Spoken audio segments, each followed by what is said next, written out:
இந்த நாளில் நாம் கல்வாரி சிலுவையை நாம் எல்லாம் தியானம் செய்கிற ஒரு நாளில் இருக்கிறோம். நீங்க இயேசு கிறிஸ்துவை குறித்து சிலருக்கு ஆண்டவர் அற்புதமான விதங்களில் இயேசு அறிந்து கொள்கிறார். பொதுவாக இயேசுவை அறிந்து கொள்வது, ஒருவர் இயேசுவை பற்றி யாரோ ஒருவர் இயேசுவை குறித்து சுவிசேஷமாக அறிவிக்கிறார்கள். அப்போ அவர்கள் அறிவிக்கும் போது இயேசுவை குறித்து அவர்கள் அறிந்து அவர்கள் இயேசுவை ஏற்றுக்கொண்டு ரட்சிக்கப்படுகிற அனுபவத்தை பெற்றுக்கொள்கிறார்கள், ஆசீர்வதிக்கப்படுகிறார்கள். ஆனால் சிலருக்கு ஆண்டவர் வித்தியாசமான நிலைகளில் சிலரை சந்திப்பதற்கு சில வழிகளை தெரிந்து கொள்கிறார். சிலருக்கு தன்னை சொப்பனத்தில் வெளிப்படுத்துகிறார், சிலருக்கு தேவன் தரிசனத்திலே வெளிப்படுத்துகிறார். அந்த நிலையில சிலருக்கு இந்த சொப்பனம் தரிசனங்களிலே இயேசு தன்னை வெளிப்படுத்தும் போது பெரும்பாலும் இயேசு தன்னை எப்படி வெளிப்படுத்துகிறார் என்றால், அவர் சிலுவையில் தொங்குகிறவராக தன்னை வெளிப்படுத்துகிறார். ஆச்சரியமா இருக்கிறது. இயேசு தனக்கு இயேசு காட்சி கொடுத்ததை கேட்டபோது இவ்விதமாக தான் சொல்கிறார்கள், இயேசு சிலுவையில் தொங்குகிறவராக எனக்கு காட்சி கொடுத்தார் சொல்கிறார்கள். அப்படியானால் தேவன் ஒரு மனிதனை சந்திக்கும் போது அவர் என்ன சொல்லுகிறார் அவனுக்கு என்றால், நான் உன்னை இவ்வளவாய் நேசிக்கிறேன் என்பதை அவர் சொல்லுகிறார். இந்த இயேசு கிறிஸ்துவுடைய சிலுவை மரணம் நமக்கு சொல்லுகிற அந்த செய்தி என்னவென்றால், தேவன் நம்மை இவ்வளவாய் நேசிக்கிறார் என்பதுதான் அது சொல்லுகிற செய்தியா இருக்கிறது நம்ம பார்க்கிறோம். ஏசாயா 53ஆம் அதிகாரம் 5வது வசனத்தில் வாசித்து பார்த்தால், நம்முடைய மீறுதல்களின் நிமித்தம் அவர் காயப்பட்டு நம்முடைய அக்கிரமங்களின் நிமித்தம் அவர் நொறுக்கப்பட்டார். நமக்கு சமாதானத்தை உண்டு பண்ணும் ஆக்கினை அவர் மேல் வந்தது, அவருடைய தழும்புகளால் குணமாகிறோம்.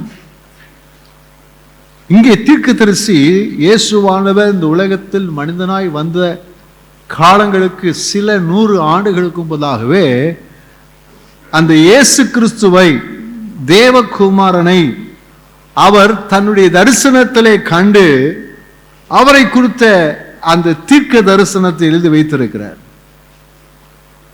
நம்முடைய மீறுதல் நிமித்தம், நம்முடைய அக்கிரமத்து நிமித்தம் என்று சொல்லி அவர் சொல்றார். மனிதனுடையதான மீறுதல்கள், அக்கிரமங்கள்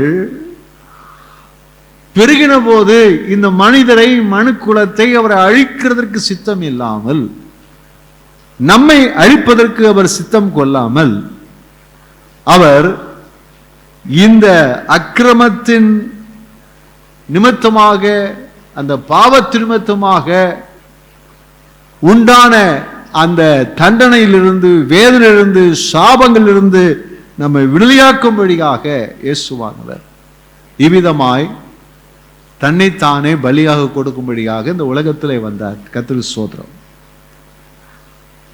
அவர் நமக்காக நொறுக்கப்பட்டார், நமக்காக அவர் காயப்பட்டார், நமக்காக அடிக்கப்பட்டார், நமக்காக சிலுவைகளை தொங்கினார். இதெல்லாம் யாருக்காக சொன்னா, நமக்காக. அப்போ அந்த இயேசுவானவர் சிலுவையில் தொங்கின அல்லது இயேசுவானவர் பாடுபட்ட, இயேசுவானவர் ஜீவனை கொடுத்த ஒரு நாள் என்று சொல்லும் போது நம்ம எல்லாருக்குமே இயேசுவானவருடைய அன்பை நினைக்கும் போது வேதனை இருக்கிறது, துக்கம் இருக்கிறது. இயேசு கிறிஸ்துவானுடைய அந்த பாடு மரணத்தை தியானம் போதெல்லாம் நம்முடைய இருதயம் நொறுங்கி விடுகிறது. என்ன நொறுங்கி விடுறது சொன்னா, இவ்வளோ பெரிய கடவுள், சகலத்தையும் தம்முடைய வார்த்தையினால் உண்டாக்கினவர், நம்மை எல்லாம் ரசித்து ருசித்து அவர் நம்மை உருவாக்கினவர், அவர் இப்படிப்பட்ட அவமானத்தை ஏற்க வேண்டுமா? அவர் இவ்வளவாய் பாடுபட வேண்டுமா? அவர் இவ்வளவாய் துன்பப்பட வேண்டுமா? இந்த சாதாரண பாவிகளுடைய கையிலே அவர் சிக்கி அடிக்கப்பட வேண்டுமா? வேதனைப்படுத்தப்பட வேண்டுமா? சிறுமைப்படுத்தப்பட வேண்டுமா? துன்பப்படுத்தப்பட வேண்டுமா, அவர் சிலுவையில் அறையப்பட வேண்டுமா என்று நினைத்து நமக்கெல்லாம் துக்கம் வேதனை வரத்தான் என்ன செய்கிறது, நமக்கு செய்கிறது. ஆனால் இது ஒரு காரியத்தை நமக்கு வெளிப்படுத்துகிறது. என்னவென்று சொன்னால், இயேசுவானவர் சிலுவையில் மரிக்காவிட்டால், இயேசுவானவர் சிலுவையிலே மரிக்காவிட்டால், பாடுகளை பெற்றுக்கொள்ளாவிட்டால் நம்ம இந்த பாக்கியத்தில் என்ன செய்ய முடியாது, வந்திருக்க முடியாது. இந்த மேன்மைகளை பெற்றிருக்க முடியாது, ஆசீர்வாதங்களை பெற்றிருக்க முடியாது. அப்போ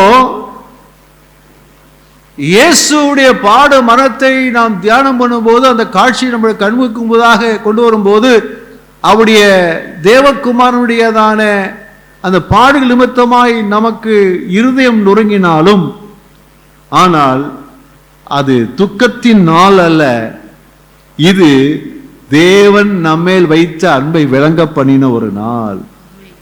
அந்த அன்பை புரிந்து கொள்கிற நாள், அந்த அன்பை அங்கீகரிக்கிற ஒரு நாள், அந்த அன்பை ஏற்றுக்கொள்ளுகிற நாள், அந்த அன்பிலே களி கூறுகிற ஒரு நாளாக நாம் எண்ணிக்கொள்ள வேண்டும். கர்த்தருக்கு ஸ்தோத்திரம் உண்டாவதா. இன்னும் சொல்ல போனோமானால், இயேசுவானவர் சிலுவையிலே மரித்த நிமித்தமாக நாம் என்ன செய்யப்பட்டிருக்கிறோம், அந்த சிலுவை மரணத்தின் புண்ணியத்தினாலே நாம் எல்லாரும் ரட்சிக்கப்பட்டிருக்கிறோம். அல்லேலூயா. உங்களுக்கு நித்திய ஜீவன் உண்டு. எப்படி நித்திய ஜீவன் உண்டதா நிச்சயம் நம்ம கிடைத்திருக்கிறது? அவருடைய பாடு மரணத்தின் நிமித்தமாக அந்த கிருபை நமக்கு கொடுக்கப்பட்டிருக்கிறது. ஆண்டு ஸ்தோத்திரம் உண்டாவதாக. ஆகையினாலே இது எப்படிப்பட்டது என்று சொன்னால், சிலுவை மரணம் என்பது அது தோல்வி அல்ல. அவர் சிலுவையிலே சாத்தானுடைய தலை என்ன செய்தாராம், நசுக்கி போட்டாராம். சிலுவை என்பது இயேசுடைய தோல்வி அல்ல, அது வெற்றி. அவர் எதற்காக வந்தாரோ அதை சாதித்து முடித்தார். பக்கத்தை பார்த்து சொல்லுங்க, இயேசுவானவர் எதற்காக வந்தாரோ அது சாதித்து முடித்தார். அல்லேலூயா. நம்மை ஜெயிக்கும்படி வந்தார், ஆத்துமாக்களை ஜெயிக்கும்படி கொள்ளை கொள்ளும்படியாய் வந்தார். உலகத்தில் இருக்கிற எந்த ஒரு ஆத்துமாவும் கெட்டு போகாமல் நித்திய ஜீவனை பெறும்படியாக இந்த உலகத்திலே தன் ஜீவனை கொடுக்கும்படி வந்தார், அதை சாதித்து முடித்தார். ஆகினாலே சிலுவை மரணம் என்பது அது தோல்வி அல்ல, அது வெற்றி. அல்லேலூயா. கர்த்தருக்கு ஸ்தோத்திரம் உண்டாவதா. அப்ப இயேசுவானவர், அங்கே இயேசுவானவர் அவர் பட்ட பாடுகள், இயேசுவானவர் பட்ட பாடுகள் கொஞ்சம் நஞ்சம் அல்ல. அவருடைய இருதயத்தை உடைத்த காரியங்கள் நிறைய இருக்கத்தான் செய்கிறது.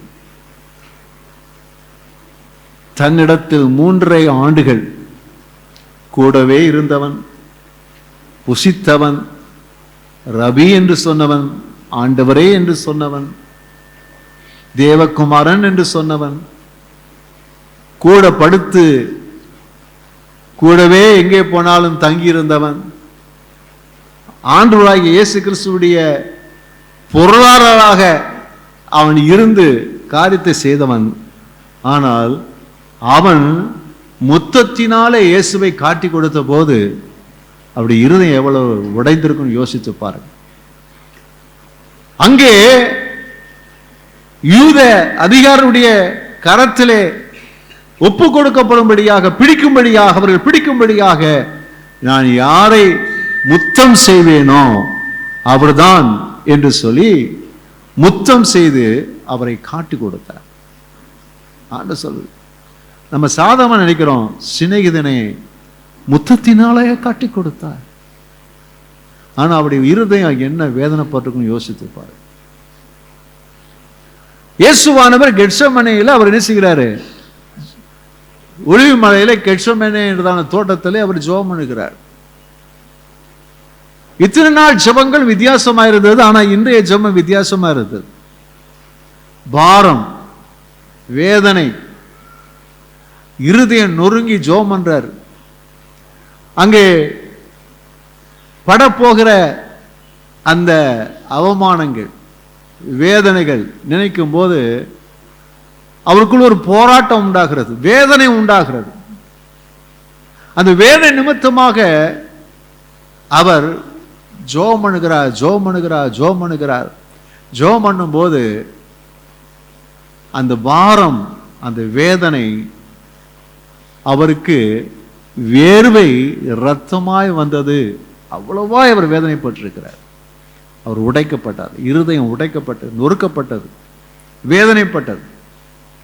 எல்லாரும் சொல்றாங்க, அவரை என்ன சொல்றாங்க? அவனை சிலுவையில் அறையும், சிலுவையில் அறையும் என்று சொல்லி எல்லாரும் சொல்றாங்க.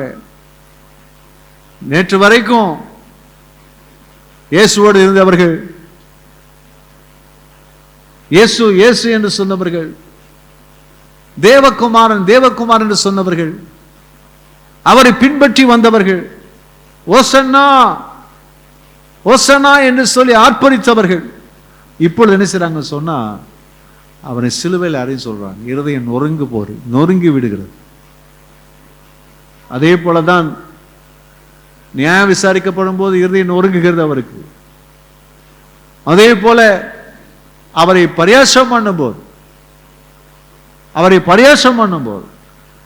தலையில முட்கிரீடம் சுட்டும் போது, தலையில அடித்து அவரை பரியாசம் பண்ணும்போது, தலையில குட்டி அவளை பரியாசம் பண்ண, முகத்திலே காரி துப்பும் போது, சவுக்கினாலே 39 முறை அடித்து சரீரம் பிக்கப்படும் போது அவர் நொறுக்கப்படுகிறார், வேதனைப்படுகிறார்.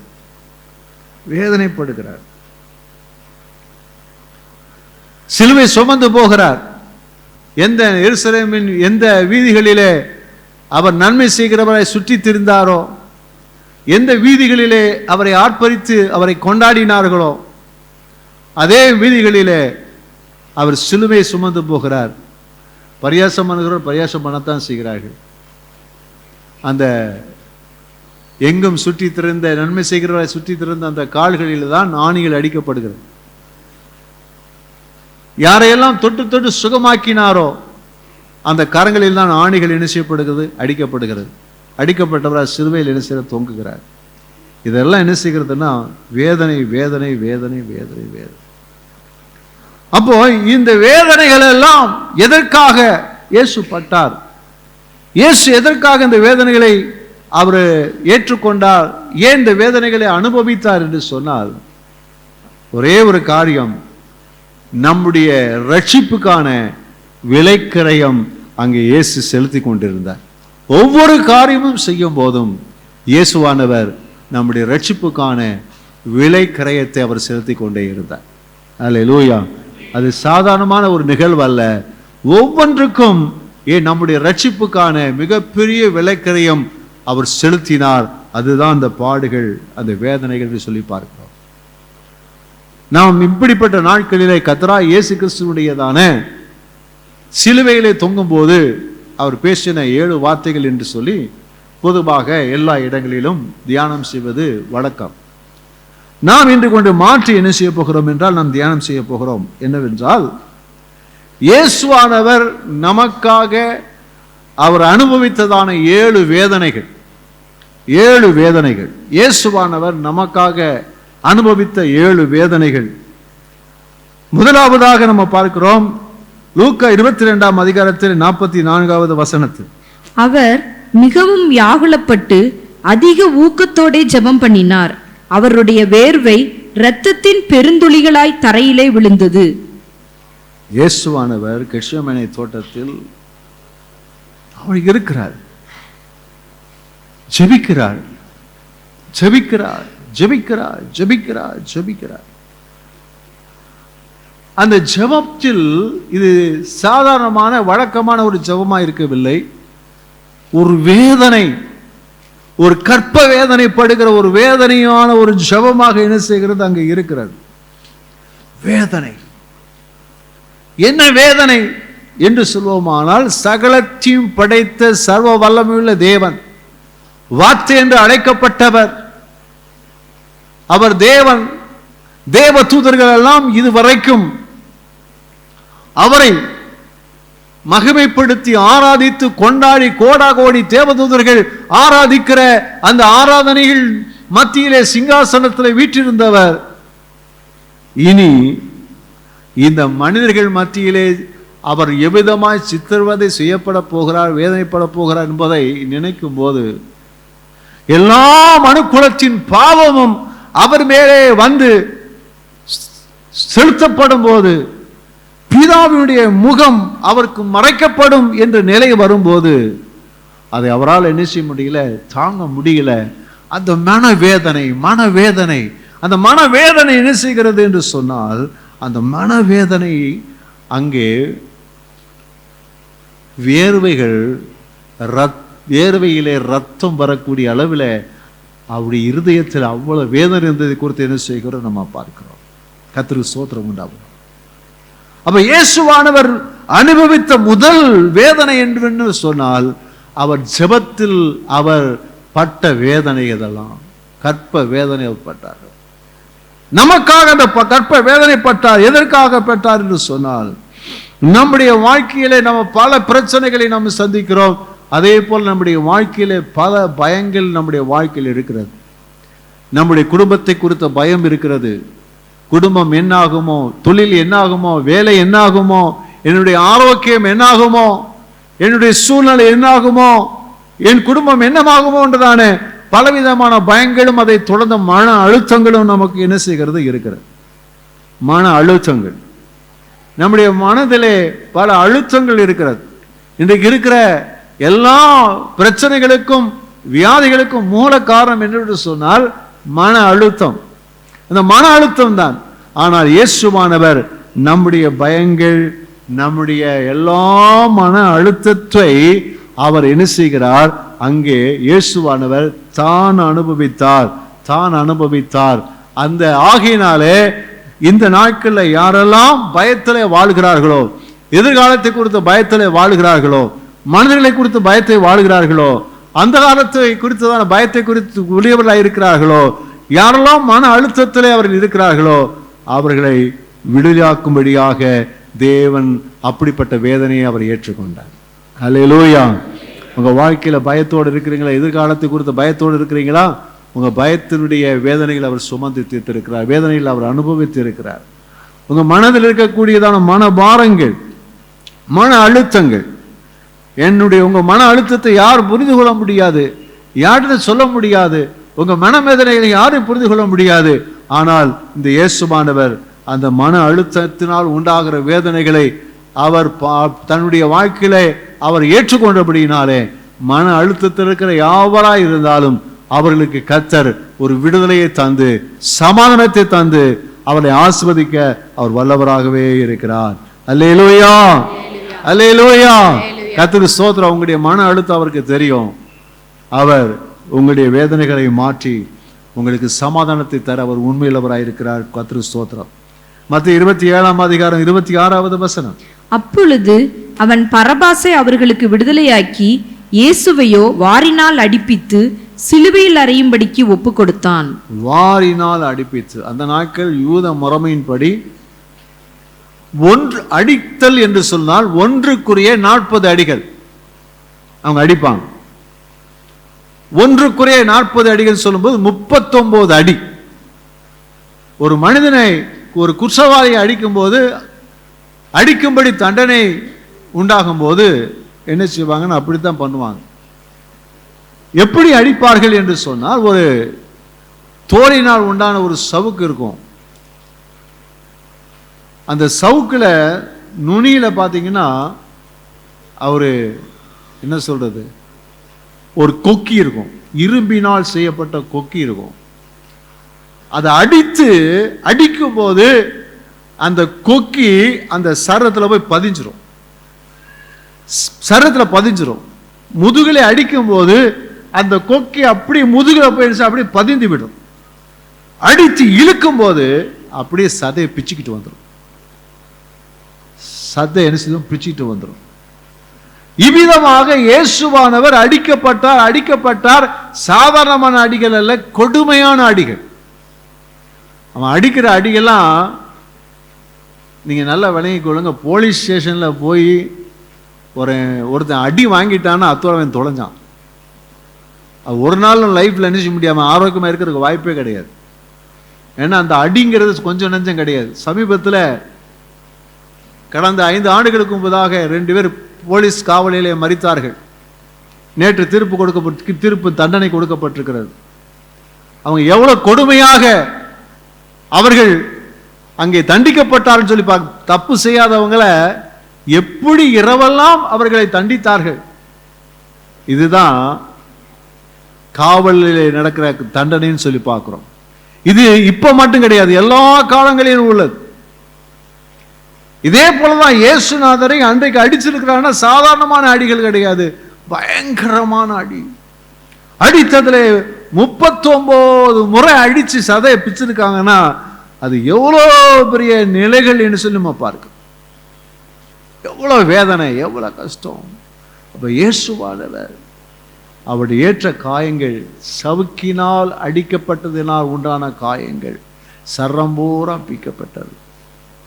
அப்போ இயேசுவானுடைய அந்த காயத்தினாலே நமக்கு என்ன நன்மை? ஏன் அடிக்கப்பட்டார்? ஏன்னா அவருடைய தழும்புகளால் நாம் குணமாகிறோம். அவருடைய தழும்புகளால் குணமாகிறோம். நம்முடைய வியாதிகள், நம்முடைய வாழ்க்கை இருக்கக்கூடியதான எல்லா விதமான வியாதிகளில் இருந்தும் நாம் சுகமாக்கப்படும்படியாக இயேசுவானவர் அவ்விதமான காயங்களை இயேசுதான் ஏற்றுக்கொண்டார். ஹல்லேலூயா. இந்த நாளிலே நம்முடைய வாழ்க்கையில எந்த வியாதியினாலே நாம் வேதனைப்பட்டு கொண்டிருந்தாலும் சரி, இயேசு கிறிஸ்துவுடைய அந்த காயத்தின் தழும்புகளினாலே நாம் சுகமாக்கப்படும்படியாக அந்த ஆசீர்வாதத்தை தேவன் வைத்திருக்கிறார். ஹல்லேலூயா. அந்த தழும்புகள், இயேசுவானவர் பட்ட அந்த அடிகள், அது ஒரு சரீரம் பிக்கப்பட்டதான அந்த நிலைகளிலே அதனால் உண்டாகிற ஒரு ஆசீர்வாதம் என்னவென்று சொன்னால் ஒரு விடுதலை கிடைக்கிறது. நீங்க உங்க வியாதியை குறித்து ரொம்ப பெருசா நினைக்காதீங்க, ரொம்ப பெரிதா நினைக்காதீங்க. ஐயோ எனக்கு எவ்வளவு வியாதி இருக்குதே, என் வாழ்க்கை முடிஞ்சிருமா நினைக்காதீங்க. ஆனால் உங்களுக்காக கல்வாரி சிலுவைகளே போ அங்கே அடிபட்டதான இயேசு இருக்கிறார். அவர் உங்களுக்காக தான் அடிபட்டிருக்கிறார். எதற்காக? உங்களுடைய வியாதிகளை நீக்கும்படியாக, உங்களை சுகமாக்கும்படியாக, இலவசமாய் தெய்வீக சுகத்தை பெற்றுக்கொண்டு நீங்கள் ஆரோக்கியமாக இருக்கும்படியாக அவர் சிலுவைகளே பாடுகளை பெற்றிருக்கிறார். அவருடைய தழும்புகளால் நீங்கள் குணமானீர்கள். அல்லேலூயா, அல்லேலூயா. நீங்க விசுவாசத்தோடு ஆண்டவரே இன்றைக்கு உங்களுடைய தழும்புகளால் நான் சுகமாறேன்னு சொல்லுங்க. நிச்சயமா உங்க வியாதி சுகமாகி நீங்கள் ஆரோக்கியமாவீர்கள். அல்லேலூயா, அல்லேலூயா. எத்தனை விசுவாசிக்கிறீங்க? இயேசுவுடைய தழும்புகளால் சுகமாவேன் எத்தனை விசுவாசிக்கிறீங்க? வலகை உயர்த்தி, ஆண்டவரே உம்முடைய தழும்புகளால், ஆண்டவரே நான் சுகமானேன், நான் சுகமானேன், நான் சுகமானேன், என் வியாதி சுகமானது, நான் ஆரோக்கியமானேன். கர்த்தர் செய்ய வல்லவராய் இருக்கிறார். கர்த்தருக்கு ஸ்தோத்திரம் உண்டாவதா. மத்தேயு 27:29 வாசிப்போம். முள்ளுகளால் ஒரு முடியை பின்னி அவர் சிரசின் மேல் வைத்து அவர் வலது கையில் ஒரு கோலை கொடுத்து அவர் முன்பாக முழங்கார்படியிட்டு யூதருடைய ராஜாவை வாழ்க என்று அவரை பரியாசம் பண்ணி, இயேசுவானவரை இப்ப என்ன செய்யறாங்க சொன்னா, கேட்கிறான், நீ ராஜாவா? யூதருக்கு ராஜாவா? நீ சொல்லுகிறபடிதான். அப்போ இவர் ராஜான்னு சொன்னதுனால இவங்க என்ன செய்யறாங்கன்னா, அந்த ரோம போச்சவர்கள் அவரை பரியாசம் பண்ணுகிறார்கள். அப்ப நீங்க ராஜான்னு சொன்னா உங்களுக்கு கிரீடம் நாங்க வைக்கிறோம்னு சொல்லி கிரீடம் வைக்கிறாங்க. என்ன கிரீடம் என்று சொன்னால், ராஜாக்கள் தங்கத்தினால் வைரத்தினால் செய்யப்பட்ட கிரீடங்களை தங்களுடைய தலைகளை வைத்துக் கொள்வார்கள்.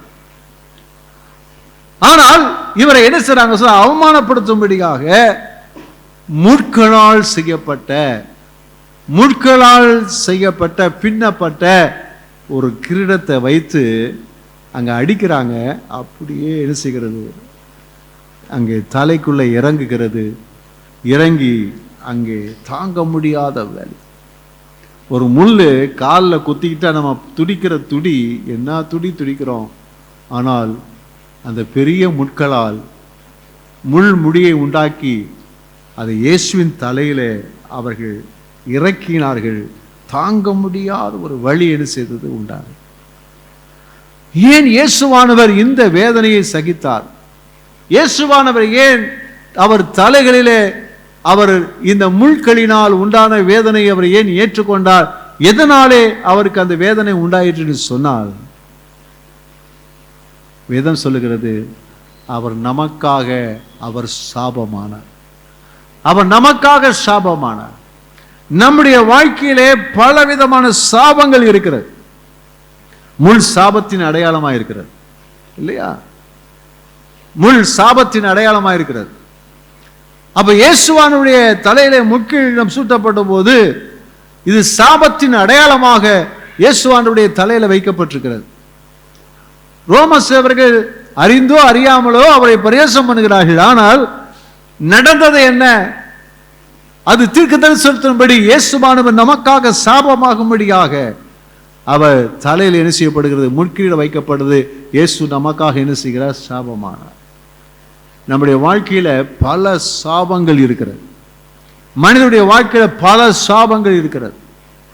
முன்னோரினால் உண்டான சாபங்கள், அல்லது நம்முடைய வாழ்க்கையிலே நம்மால் காயப்பட்டவர்கள் வேதனையினால் மற்றவர்கள் உண்டான சாபங்கள், நம்முடைய தவறான ஆராதனைகளினாலே உண்டான சாபங்கள், நம்முடைய பாவங்களினால் அக்கிரமங்களினால் உண்டான சாபங்கள் நம்முடைய வாழ்க்கையில் இருக்கிறது. நான் சொல்றது உண்மையா? அது இருக்கிறது.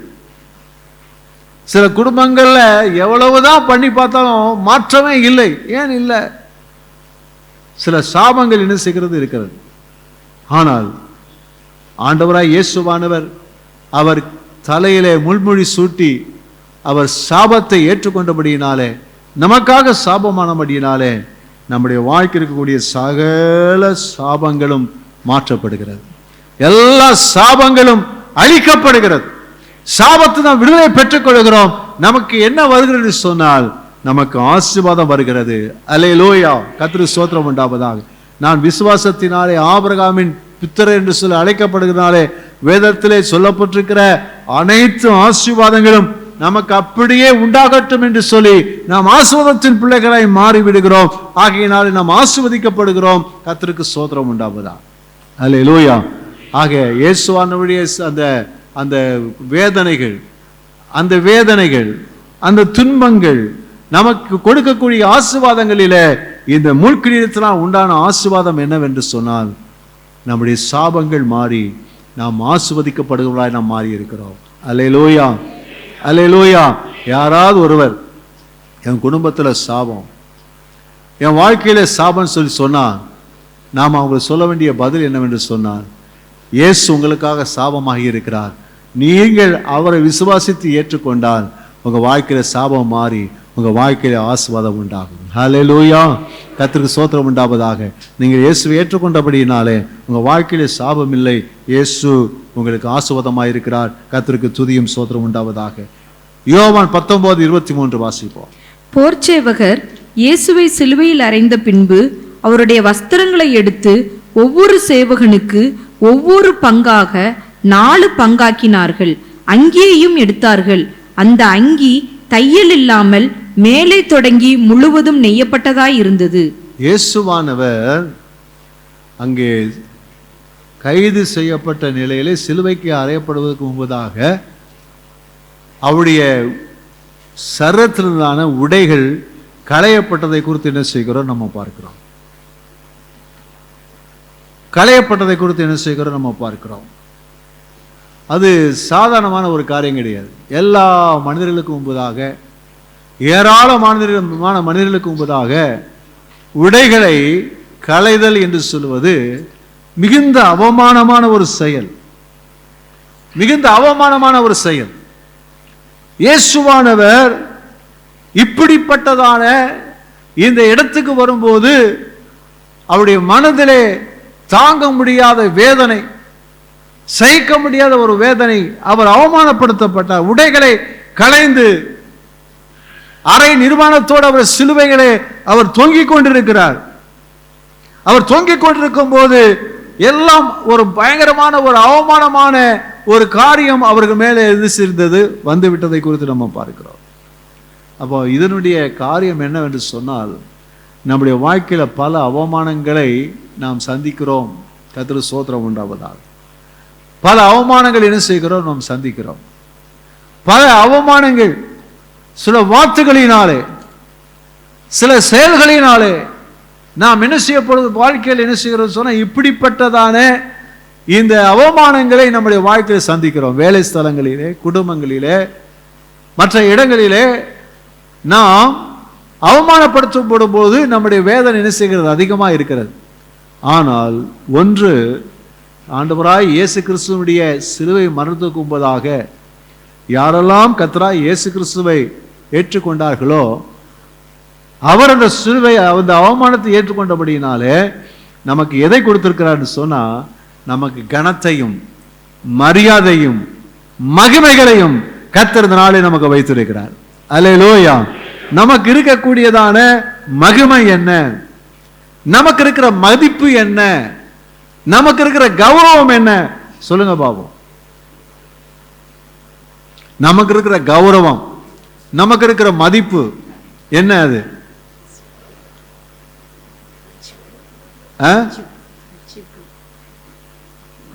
இப்படி இருக்கீங்களே, தேவனுடைய பிள்ளைகள். பக்கத்தை சொல்லுங்க, தேவனுடைய பிள்ளைகள். வேற என்னங்க நமக்கு வேணும்? அல்லேலூயா. யாரு? தேவனுடைய பிள்ளைகள். உயர்ந்த அந்தஸ்து, தேவனுடைய பிள்ளைகள். இன்னும் சொல்லியிருக்கிறார், நம்ம வேற ஒரு இடத்தை கனப்படுத்தி வச்சிருக்கிறாரு. நீங்களும் நானும் யாரா இருக்கிறோம்? நீதிமான்கள். பக்கத்தில் சொல்லுங்க, நீதிமான்கள். அல்லேலூயா. இன்னும் நம்மளை கர்த்தர் எப்படி மதிப்பா வச்சிருக்கிறாரு? பரிசுத்தவான்கள். அல்லேலூயா. பரிசுத்தவான்கள். எல்லாம் பாவம் நிறைஞ்ச உலகத்துல, அக்கிரமம் நிறைஞ்ச உலகத்துல நம்ம நீதிமான். அசுத்தமா அருவருப்பு நிறைந்த உலகத்துல நம்ம பரிசுத்தவான்கள். அல்லேலூயா. வேற என்ன விசேஷமா ஆண்டவர் நமக்கு கனப்படுத்தி வச்சிருக்கிறாரு? ராஜரீக ஆசாரிய கூட்டம். அல்லேலூயா. எவ்வளவு பெரிய தேவனுக்கு ஊழியம் செய்யக்கூடிய ஒரு பெரிய, அந்த காலத்து ஆரோனை அன்றி வேற யாரும் நிச்சய முடியாத அந்த வாக்கியத்தை கர்த்தர் நமக்கு வச்சிருக்கிறாரு. நம்ம யாரா இருக்கிறோம்? ஆமா, லேவி கோத்திரத்துக்கு கொடுக்கப்பட்டிருக்கிற அந்த சுதந்திரம் நம்ம கொடுக்கப்பட்டிருக்கிறது. ராஜரீக ஆசாரிய கூட்டம் என்ற நிலையில இருக்கிறோம். இப்படிப்பட்டதான மதிப்பு நிறைந்த நிலத்துல கர்த்தர் நம்ம வச்சிருக்கிறாரு. ஹல்லேலூயா. இயேசுவானவர் இவ்விதமாக அவர் அவமானப்படுத்தப்பட்டபடியினாலே, பிசாசு நம்மை பாவங்களினாலே, நம்ம அக்கிரமங்களினாலே நம்மை நிர்மாணப்படுத்தி, வேதனைப்படுத்தி, நம்ம அசிங்கப்படுத்தி, நம்ம கேவலப்படுத்தும் போது அப்பப்ப பிசாசு பேசுவான். தெரியுமா உங்களுக்கு? உன்னை பத்தி தெரியாதா, நீ அப்படிப்பட்ட ஆளு இப்படிப்பட்ட ஆளு பிசாசு சொல்றான்ல. ஆனா தேவன் என்ன இல்ல, அவன் அப்படி கிடையாது. அவன் நீதிமான், அவன் பரிசுத்தவான், ராஜரீக ஆசாரிய கூட்டம். அல்லேலூயா. அவன் தேவனுடைய மனிதன், தேவனுடைய பிள்ளைன்னு சொல்லி கர்த்தர் அந்த இடத்துல நம்ம என்ன செய்கிறார் சொன்னா, அவர் கனப்படுத்துகிறவராய் இருக்கிறார். கர்த்தருக்கு ஸ்தோத்திரம் உண்டாவதா. ஆமென். அல்லேலூயா. அந்த நாட்களில் நம்ம ஆரம்ப கால ஊழியங்களில நான் யாராச்சும் பிசாசு பிடிச்ச ஆள்கிட்ட பார்த்தா 3 கேள்வி கேட்பேன். ஆனா இப்பெல்லாம் அப்படி கேட்கறது இல்லை. அப்போ கேட்பேன், என்ன சொல்றேன்னா, முதல்ல கேள்வி கேட்பேன், தேவன் யார்? அது சொல்லுவோம், இயேசுன்னு சொல்லுவோம். நீ யாரு அப்படின்னு கேட்பேன். முதல்ல சொல்லாது, அப்புறம் சொல்லிடும், பிசாசுன்னு சொல்றோம். அப்புறம் கேட்பேன், நான் யாருன்னு கேட்பேன். அது சொல்லும், தேவனுடைய மனுஷன் சொல்லும். அப்ப ரொம்ப பெருமையா இருக்கும். அல்லேலூயா. பிசாசு என்ன யாருன்னு சொல்லுது? தேவனுடைய மனுஷன். கேட்டு பாருங்க, பிசாசு அப்படித்தான் சொல்லும். பிசாசுக்கு தெரியுது, நமக்கு தெரிய மாட்டேங்குது. எவ்வளவு கேவலம் பாருங்க.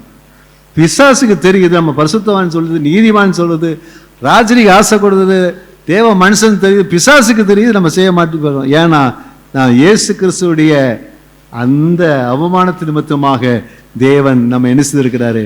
நம்மை கனமான இடத்துல நம்ம உயர்த்தி வைத்திருக்கிறார். கரங்களை தட்டி கர்த்தரை மகிமைப்படுத்துவோமா? அல்லேலூயா. அல்லேலூயா. கர்த்தருக்கு ஸ்தோத்திரம் உண்டாவதாக. மத்தேயு 27:30 வாசிப்போம். அவர் மேல் துப்பி அந்த கோலை எடுத்து அவரை சிரசில் அடித்தார்கள். மறுபடியும் வாசிங்க. அவர் மேல் துப்பி அவர் என்ன முகத்துல என்ன காரி துப்புனாங்க. அவமரியாதை பண்ணினார்கள். அவமரியாதை பண்ணினார்கள். எவ்வளவு பெரிய காயம் பாருங்க. காரி துப்புங்கிறது அதை ஏற்றுக்கொள்ள எவராலும் முடியாது. நம்ம சாதாரணமா கண்டுக்காம போனாலே நமக்கு கோபம் வருது, எரிச்சல் வருகிறது. கோபம் அப்படி வருது. வேண்டிய விதத்தில் நம்ம வர வைக்காவிட்டால், நமக்கு வேண்டிய அளவுக்கு நம்ம மதிப்பு கொடுக்காவிட்டால் நமக்கு வருது. ஆனா சர்வத்தையும் படைத்த சர்வ பலமுள்ள தேவனாகிய அந்த இயேசுநாதரை முகத்துல காரி துப்புனுங்கிறது எவ்வளவு அவமரியாதை பண்ணாங்கன்னு சொல்லி நம்ம பார்க்கிறோம். கர்த்தருக்கு ஸ்தோத்திரம் உண்டாகுதா.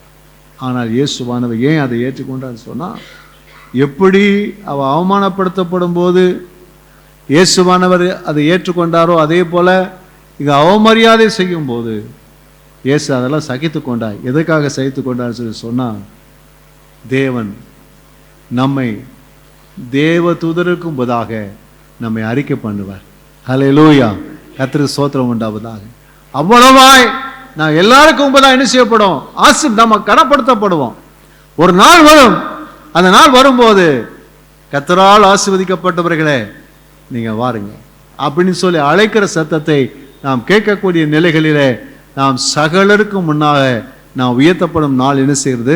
வர இருக்கிறது. அதற்காக கர்த்தர் அந்த பாடுகளை ஏற்றுக்கொண்டார், அவமானத்தை ஏற்றுக்கொண்டார். கர்த்தருக்கு ஸ்தோத்திரம் உண்டாவதாக. யோவான் 19:17. அவர் தம்முடைய சிலுவையை சுமந்து கொண்டு எபிரேய பாஷையிலே கொல்கதா என்று சொல்லப்படும் கபாலஸ்தலம் என்கிற இடத்திற்கு புறப்பட்டு போனார். இயேசுவானவர் இப்ப என்ன செய்றார் சொன்னா, சிலுவையை மரத்தை சுமந்து கொண்டு போகிறார்.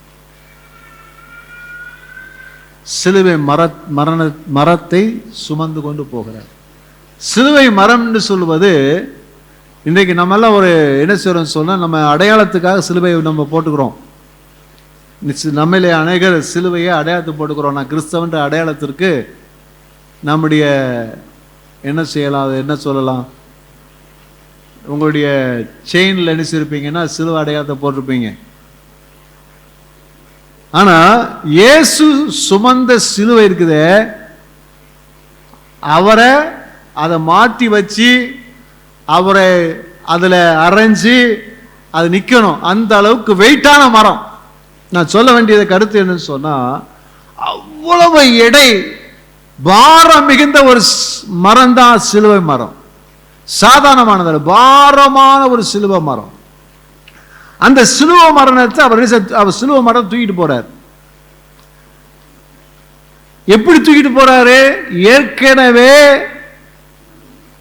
தலையில் என்ன செய்யப்பட்டிருக்கிறது? முள்கிரீடம் சூட்டப்பட்ட வேதனை. சவுக்குல 39 முறை அடிச்சு உடல்லாம் பிக்கப்பட்டிருக்கிறது.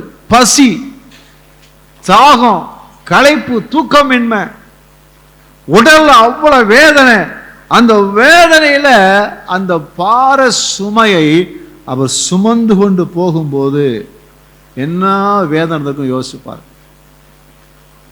கட்டுமையா ரொம்ப வழி கிடையாது. அரசாங்கம் சொன்னதுன்னா செஞ்சுதான் ஆகணும். என்ன அடி விழும். ஆக சுமந்து கொண்டு என்ன செய்கிறாரு? அதே எருசலேம் வீதியில சுமந்து கொண்டு போறாரு. வேதனைனா வேதனை சகிக்க முடியாத வேதனை. ஏன் இயேசுவானவர் இந்த வேதனை, அந்த பார சிலுவையை ஏன் அவர் சுமந்து கொண்டு போனார் என்று சொன்னால், நம்முடைய வாழ்க்கையில் இருக்கக்கூடிய இருதயத்தின் பாரங்கள், ஏகப்பட்ட பாரங்கள் நம்முடைய லைஃப்ல இருக்குது. குடும்ப பாரம் இருக்குது, பிள்ளைகளை குறித்த பாரம் இருக்குது, கணவனை குறித்த பாரம் இருக்குது, மனைவியை குறித்த பாரம் இருக்கிறது. அதே போல நமக்கு இருக்கிற கடமைகளிலே ஏகப்பட்டதான பாரத்தை நாம் சுமந்து கொண்டிருக்கிறோம். இருதயத்தில் பாரம் பாரம் பாரம் பாரம் பாரம் அதிகமாக இருக்கிறது. ஆனால் இயேசுவானவர் இந்த கவலைகள், இந்த பாரங்களை எல்லாம் நீ ஏன்டா கொடுத்துருப்பா, நான் என்ன செய்றேன், எல்லாத்தையும் சுமந்து தீர்த்துட்டேன், நீ சுமக்க வேண்டிய அவசியம் இல்லை, நான் உன்னை விடுதலையாக்கி உன்னுடைய பிரச்சனைகளை என் பிரச்சனையா வைத்து உன் பிரச்சனைகளை மாற்றி உன்னை ஆசீர்வதிப்பேன் கர்த்தர் சொல்றாரு. அதுக்காகத்தான் இயேசு வந்து சிலுவையை என்ன செய்கிறார், அவர் சுமந்தார். நீங்கள் அதை சுமக்க வேண்டிய அவசியம் இல்லை. உங்க பாரங்களை அவர் மேல வச்சிருங்க, கர்த்தர் மேல வச்சிருங்க. உங்க பாரம் எதுவா இருந்தாலும் சரி, ஆண்டவரே எனக்கு இதுதான் ரொம்ப பாரமா இருக்குது, அதுதான் இருக்குது, அல்லேலூயா. பிள்ளைகளை பெற்றவர்களுக்கு என்ன பாரம்? என் பிள்ளை நல்லா படிக்கணும், என் பிள்ளை கல்யாணம் பண்ணி நல்லா இருக்கணும், அதை நான் நல்லா பார்க்கணும், அந்த பாரம் இருக்கும் இல்லையா? இதே போல ஒவ்வொருவருக்கும் வித்தியாசமான பாரங்கள் இருக்கிறது.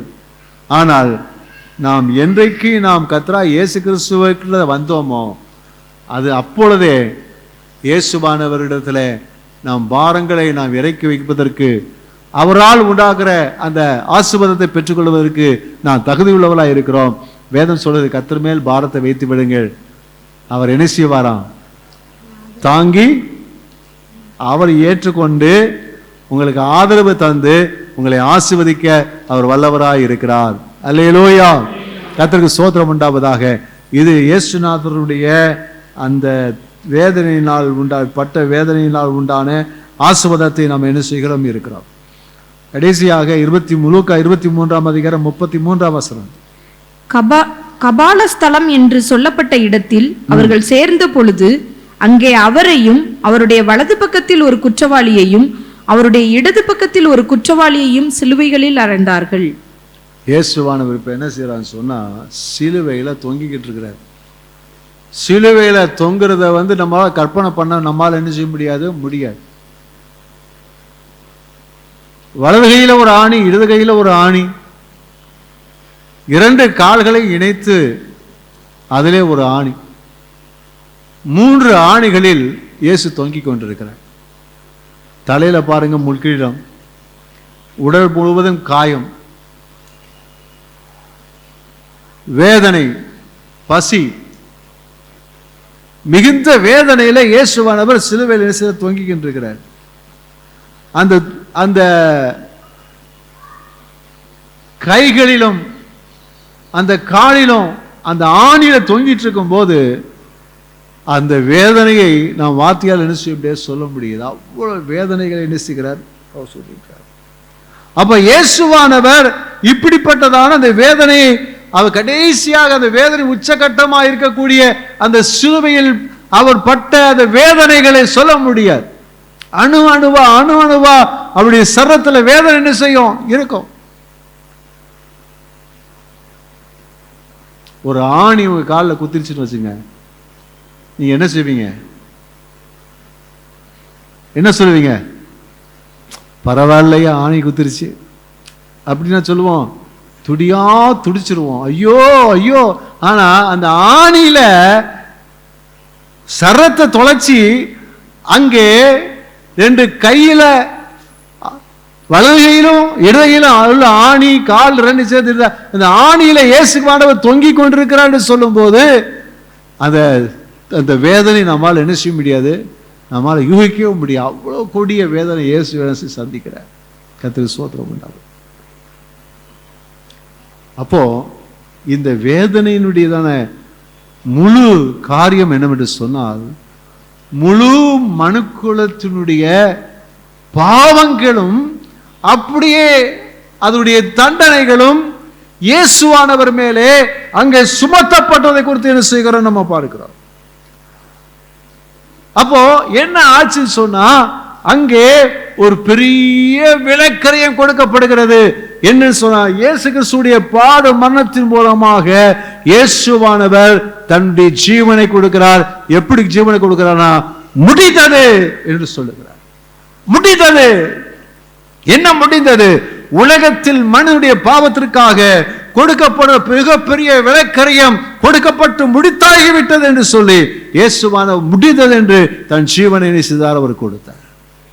ஆம், நமக்கான ஒரு பெரிய விலைக்கரியம் கொடுக்கப்பட்டு விட்டது.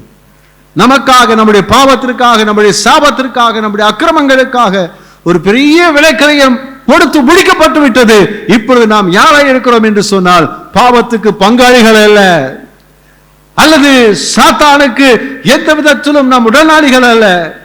நாம் விடுதலை பெற்ற நாம் மக்களாய் காணப்படுகிறோம். நம்மை எவைகளும் எந்த பாவங்களும் நாம் ஒன்றும் செய்ய முடியாது, சாபங்கள் ஒன்றும் செய்ய முடியாது, துன்பங்கள் ஒன்றும் செய்ய முடியாது. இந்த உலகத்தில் இருக்கக்கூடிய எந்த ஒரு சக்தியும் நம்ம ஒன்றும் செய்ய முடியாத நிலைகளிலே தேவன் அவருடைய பாடுகளினாலே, அவர் அடைந்த வேதனைகளினாலே நமக்கு பெரிய ஒரு வாழ்க்கையை நம்ம கொடுத்திருக்கிறார். அல்லேலூயா. கர்த்தருக்கு ஸ்தோத்திரம் உண்டாவதாக. நமக்கு தேவன் கொடுத்திருக்கிற அந்த நிலை வேறு. நாம் தேவனுடைய பிள்ளைகள் என்ற ஒரு நிலையிலே நம்முடைய வாழ்க்கை மாறி இருக்கிறது. கடந்த காலங்களிலே நம்முடைய வாழ்க்கை வேறு, ஆனால் கிறிஸ்துவுக்கு வந்ததுக்கு அப்புறம் இருக்கிற வாழ்க்கை வேறு. இன்றைக்கு நம்முடைய வாழ்க்கையில நாம் தேவனுடைய பிள்ளைகளாக, நம்முடைய ஸ்தானம் வேறு, நம்முடைய அந்தஸ்து வேறு, நமக்கு இருக்கக்கூடிய மகிமை வேறு, நமக்கு இருக்கக்கூடிய நிலைகள் வேறு, எல்லாம் மாறி இருக்கிறது. இப்பொழுது ஒரு விசுவாசியை பார்க்கும்போது, இயேசுடைய சீசனை பார்க்கும்போது பிசாசு நடுங்குகிறான். ஒரு விசுவாசி அவனுடைய வாழ்க்கையில இருக்கக்கூடியதான அதிகாரம் வித்தியாசமானது, அவனுடைய செயல்பாடுகள் வித்தியாசமானது, அவர்கள் மூலமா நடக்கக்கூடிய கிரிகை வித்தியாசமானது. வேதத்திலே ஆண்டவர் சொல்லும்போது சொல்றார், விசுவாசிகளால் நடக்கிற அடையாளங்கள் ஆவன அப்படின்னு சொல்லிட்டு கையை வைப்பாங்க, வியாதி சுகமாகும். பிசாசுகளை துரத்துவாங்க, நவமான பாஷைகளை பேசுவாங்க, சாவுக்கு எதுவான இவைகளை சாப்பிட்டாலும் அவர்களை சேதப்படுத்தாது, சர்ப்பங்களை மிதிப்பார்கள். இதெல்லாம் சொல்லியிருக்கிறார். எப்படி வந்ததுன்னு சொன்னா நம்ம நிலையே வேற, நம்முடைய ஸ்தானமே வேற. ஆவிக்குரிய சகல அதிகாரமும் நம் கையிலே கொடுக்கப்பட்டிருக்கிறது. அல்லேலூயா. உன்னதங்களிலே அவரோடு கூட நம்ம உட்காரக்கூடிய நிலைகளிலே கர்த்தர் நம்ம உயர்த்தி வச்சிருக்கிறார். அல்லேலூயா. பிசாசு நம்மை பாதாளத்தில் தள்ளி நம்ம அழிக்க வேண்டும் என்று சொல்லி, எல்லா மக்களையும் அழிக்க வேண்டும் என்று சொல்லி அவன் மனதிலே அவன் காரியங்களை செய்திருந்தாலும், தேவனோ அவனை சிலுவையிலே நசுக்கி நம்மை உன்னதங்களிலே அவரோடு கூட அமர செய்திருக்கிறார். ஒரு அதிகாரம் உள்ள, ஒரு மகிமையுள்ள, ஒரு வெற்றியுள்ள ஸ்தானங்களிலே கர்த்தர் நம்ம உட்கார வைத்திருக்கிறார். அல்லேலூயா, அல்லேலூயா. கர்த்தருக்கு ஸ்தோத்திரம் உண்டாவதாக. ஆகையினால நம்ம இருக்கிற இடமே வேற. பக்கத்துல பார்த்து சொல்லுங்க, நம்ம இருக்கிற இடமே வேற. சரி, எங்க இருக்கீங்க?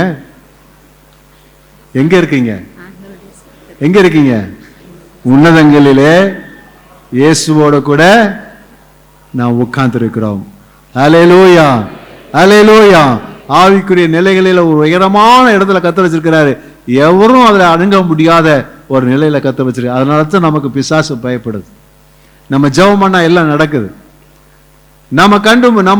நம்ம வாழ்க்கையில மூலமாக பெரிய காரியம் நடைபெறுகிறதெல்லாம் பார்க்கிறோம். இதெல்லாம் எதனால? நம்முடைய ஸ்தானமே வேற. அல்லேலூயா. கர்த்தருக்கு ஸ்தோத்திரம். எதனால இதெல்லாம் கிடைச்சுன்னு சொன்னா, ஆண்டவராய் இயேசு கிறிஸ்துவானவர் அவர் பட்ட பாடுகளினாலே, அவருடைய காயங்களினாலே இந்த சிலாக்கியத்தை நம்ம பெற்றிருக்கிறோம். அல்லேலூயா. ஒரு பக்கம் இயேசுவானவர் சிலுவை மரணம் நம் மனதிற்கு வேதனை கொடுத்தாலும், அதே சமயத்தில் அதனாலே நாம் மகிழ வேண்டும், சந்தோஷப்பட வேண்டும். இயேசு கிறிஸ்துவுடைய சிலுவை மரணத்தினாலே நாம் இந்த நிலைக்கு உயர்ந்திருக்கிறோம். அல்லேலூயா. எல்லாம் எழுந்து கர்த்தருக்கு மகிமை செலுத்துவோமா?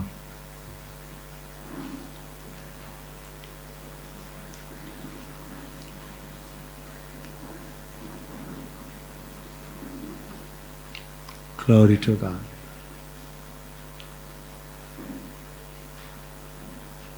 பெரியவங்களாம் எந்திரிச்சிட்டாங்க, சின்ன பிள்ளைகளை தான் எந்திரிக்கிறதுக்கு யாரும் தூக்கிட்டு போயிங்கன்னா கொஞ்சம் ஹெல்ப்ஃபுல்லாக இருக்கும் உங்களுக்கு. எல்லாம் கண்களை மூடி,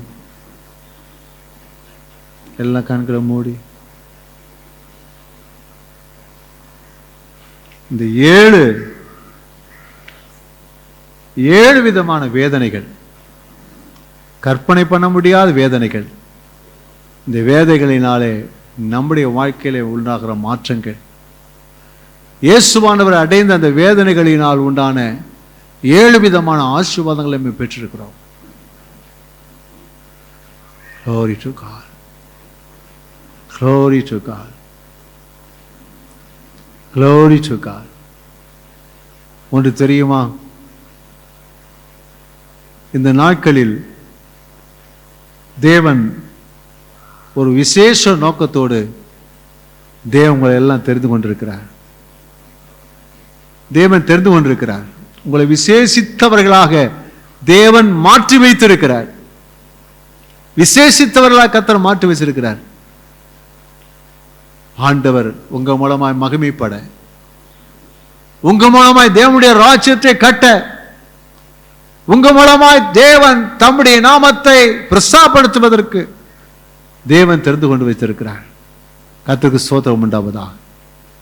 ஹல்லேலூயா. Glory to God. இந்த நாட்களில் நமக்காக இவ்வளவு பாடுபட்ட, நமக்காக இவ்வளவாய் துடியாய் துடித்த, அவமானப்பட்ட, நிந்தைகளை ஏற்றுக்கொண்ட, நமக்காக சாபமான இயேசு நம்ம கண் முன்பதாக வைக்கப்பட்டிருக்கிறார். ஆனால் நம்மகிட்ட தேவன் ஒரு கேள்வி கேட்கக்கூடுமானால் இந்த கேள்வியை கேட்பார். மகனே மகளே, நான் உனக்காக இவ்வளவு துன்பங்களை பாடுகளை ஏற்று சகித்திருக்கிறேனே, நீ எனக்காக என்னப்பா செய்ய போற? நீ எனக்காக என்னத்தை செய்ய போகிறாய்? நீ என்ன செய்ய போகிறாய்? உங்க தேவன்கிட்ட பேசுங்க. ஆண்டவரே, எனக்காக கல்வாரி சிலுவையில் இந்த பாடுகளைப்பட்ட இயேசு கிறிஸ்துவுக்காக ஆண்டவர் நான் இதை செய்ய ஆயத்தமா இருக்கிறேன்.